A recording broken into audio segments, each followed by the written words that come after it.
હું એના ઘરે ગયો તો મિત્રો, મારી આંખમાં આંસુ આવી ગયા. ઈ ખેડૂતે એમને આપઘાત ન કર્યું હશે, કરશનભાઈએ 2 દિવસ વિચાર્યું હશે, એના દીકરાને જોયો હશે. દીકરો 11મા ધોરણમાં ભણે છે. હું એના જયારે ઘરમાં ગયો ત્યારે દીકરો બેઠો હતો. મેં કીધું બેટા કઈ રીતે વાત કરી?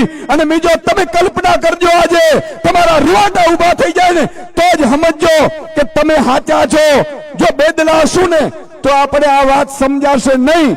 મિત્રો, કરશનભાઈ આહિર જયારે આપઘાત કરવા નીકળ્યો હશે, એના ખેતરમાં ગયો હશે, એની એને પત્નીને જોઈ હશે, બારીમાંથી એની માને જોઈ હશે, બાને જોઈ હશે. બાને ખબર નહીં હોય કે મારો દીકરો ચૂપચાપ છેલ્લી વખત મારો મોટો જોવા આવ્યો છે.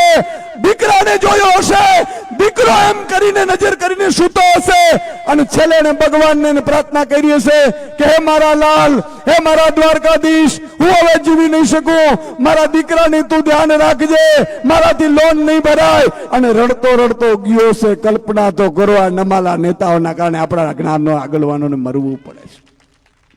આવી સ્થિતિ આવી છે.